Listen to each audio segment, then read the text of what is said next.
नमस्कार। तो आप सबका स्वागत है इस स्पेशल शो में जिसका नाम है dream big with IBT. My name is Pradeep और मेरे साथ है मिस्टर अभिमन्यु कुमार।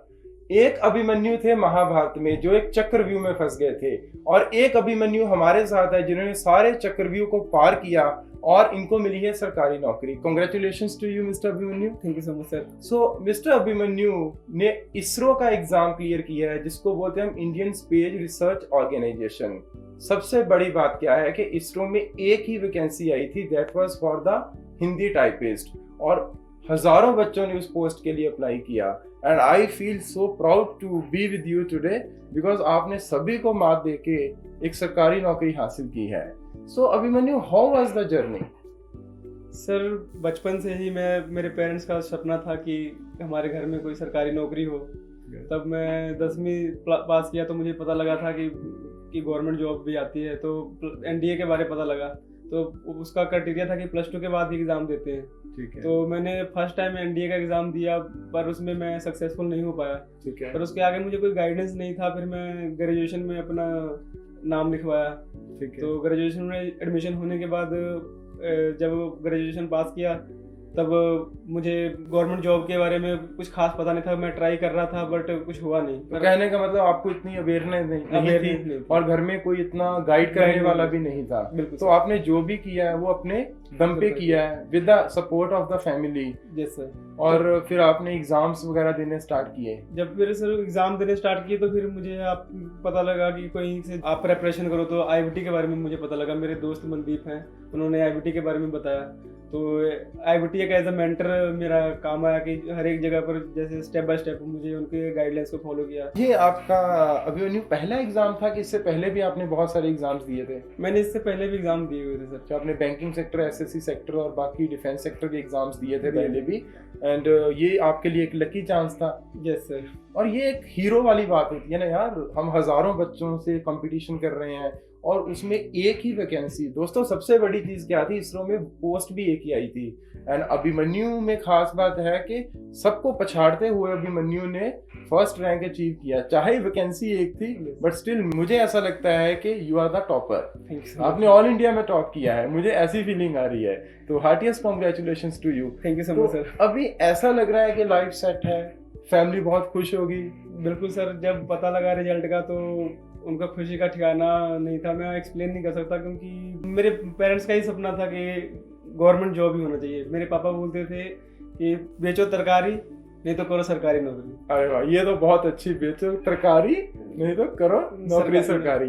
ये तो बहुत अच्छी बात बोली पापा ने। तो आपने अपने फादर का, अपनी मदर का, अपनी फैमिली का एक सपना पूरा किया है। बिल्कुल सर, उनका ही था कि गवर्नमेंट जॉब होना चाहिए। हमें तो है कि जॉब करेंगे, यानी पापा मम्मी का ही जो बेस्ट सपना था कि वो गवर्नमेंट जॉब हो, क्योंकि उनसे ही सब कुछ है।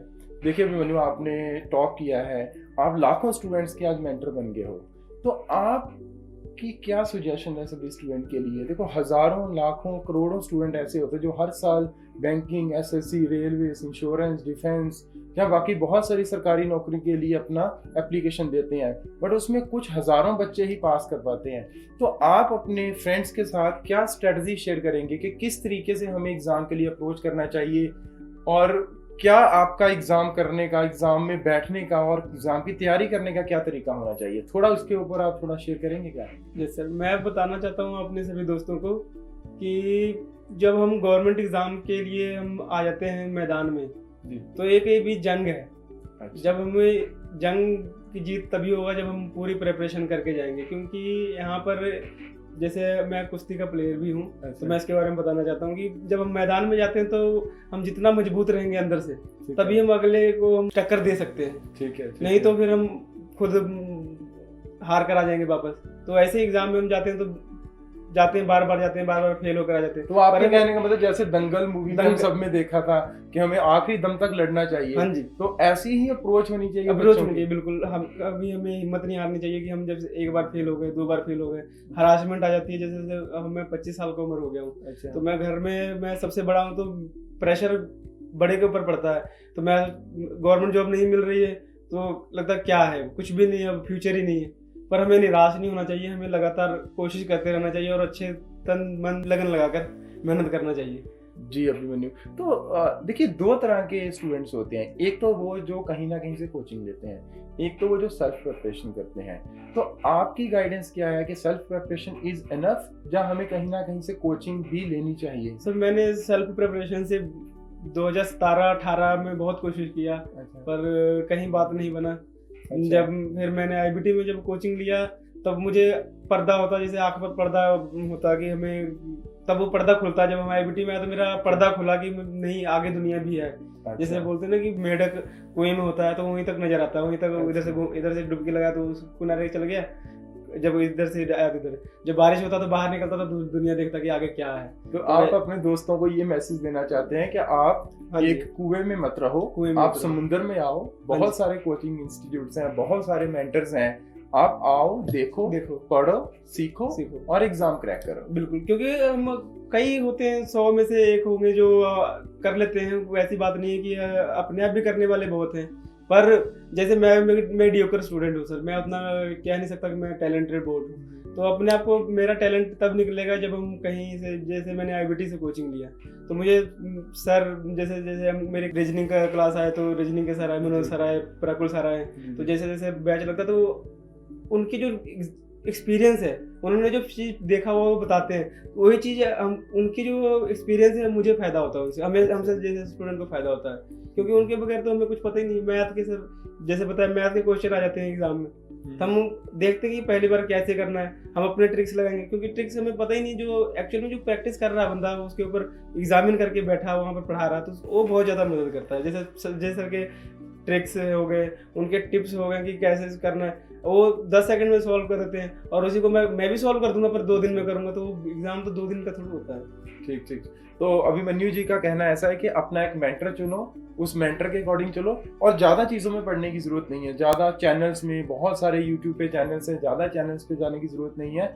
एक मेंटर चुनो और अपना मिशन एक रखो कि मेरे को ये चीज़ लेनी है, चाहे उसमें कितना भी टाइम लगे, 1 साल 2 साल, जैसे 3-4 साल तो अभिमन्यु को लगे, 2017 से ये लोग प्रिपरेशन कर रहे हैं, तो इट टेक्स टाइम। बट मेरी भी as a director of IBT आप सबको एक ही सजेशन है, डोंट गिव अप। आप जब तक कोशिश करते रहेंगे तब तक आपके चांसेस हैं कि आपका एग्जाम क्लियर हो जाए। आप उन स्टूडेंट से बहुत बेटर हो जो फर्स्ट टाइम एग्जाम में बैठे हैं। लेट्स सपोज हम कंपैरिजन भी करते हैं, आप एक एग्जाम में 3 बार बैठ चुके हो, तो आपको पता है कौन से क्वेश्चन अटेम्प्ट करने हैं, कौन से अटेम्प्ट नहीं करने, कौन से सेक्शन के ऊपर कितना टाइम देना है। तो try to look at your weaker areas. हाँ, अगर मेरा मैथ्स वीक है तो मैं इसके ऊपर ज्यादा मेहनत करूंगा। बिल्कुल सर। और वैसे कोचिंग करने के बाद घर पे कितना टाइम पढ़ते थे आप? सर कोचिंग के बाद तो जितना सर काम देते थे उसको ही कंप्लीट करता था, क्योंकि मैं जॉब भी अपना काम भी करता था, तो उतना टाइम नहीं लगता था जो मैं आईबीटी से पढ़ कर जाता था। ठीक है, वही मैं पढ़ पाता था, क्योंकि घर का भी काम जरूरी है। मतलब तो घर पे जाके कम से कम 3 से 4 घंटे की सेल्फ स्टडी तो करनी पड़ी होगी ना आपको एग्जाम निकालने? हाँ, 2 घंटे तो 2 से 3 घंटे तो करने पड़े। गुड। सो अभी मैंने ज्वाइनिंग कब से है? सर वो आने वाली है, अभी डॉक्यूमेंटेशन खत्म हो रही है। अच्छा, उसके बाद ज्वाइनिंग आएगी सर। तो कहाँ पे आपको पोस्टिंग दी जा रही है? सर त्रिवेंद्रम। अरे सर, नाइस लोकेशन, त्रिवेंद्रम, बहुत बढ़िया। और क्या सैलरी पैकेज आपको इनिशियली मिलेगा? सर इनिशियली उन्होंने लिखा हुआ था उन पर लेवल 4 25,500 बेसिक, बहुत है, विद डीए। मतलब डीए सब कुछ डाल के 30 प्लस हो जाएगा। यस, लाइफ सेट है। Yes sir. हाँ जी। आगे का प्लान क्या है? आगे का प्लान सर है कि मेरे, जैसे मैं स्टार्टिंग मैंने आपको बताया था कि मैं बड़ा हूँ घर में, तो मेरे बहन है, भाई है, उनको उनकी स्टडी कंटिन्यू रहे और अच्छी स्टडी, मेरे से ज़्यादा स्टडी करें, क्योंकि पेरेंट्स का सपना होता है कि मेरे से अच्छा करें। बड़ा भाई भी एक पेरेंट्स के समान ही होता है, तो मेरा ये सपना है कि मेरे भाई बहन भी मेरे से ऊपर जाएं और उनकी अच्छी लाइफ हो, मेरे से बेहतर लाइफ हो उनकी। तो कहने का मतलब ये है कि अब घर में सरकारी नौकरी का कीड़ा आ गया है, हम सबको सरकारी नौकरी चाहिए, ये एक आपने विजन सेट कर लिया है। बिल्कुल सर। हमारे मम्मी पापा, मैंने बताया था, मम्मी पापा का ये एक सपना कि घर में सरकारी जॉब से ये सब कुछ बेहतर होता है, तो सरकारी जॉब भी अच्छा है। बाकी मम्मी पापा बिजनेस के लिए हैं, वो जो पैसे होंगे तो मम्मी पापा बिजनेस कर सकते हैं। बहुत बढ़िया, चलो बहुत बढ़िया। सो जाते जाते हमारे सभी दोस्तों के लिए जो लाखों बच्चे हर साल प्रिपरेशन करते हैं, या इस चैनल से जुड़े हुए हैं, आईबीटी से जुड़े हुए हैं, या आईबीटी को फॉलो करते हैं, आप उनके लिए जाते हो कि मैसेज देना चाहोगे? मैं सभी एस्पिरेंट से यही बोलना चाहता हूँ कि जब आप मैदान में आ गए हो तो डट कर लड़ो, और तब तक लड़ो जब तक आपको सरकारी नौकरी न मिल जाए। Thank you Abhimanyu, thank you so very much.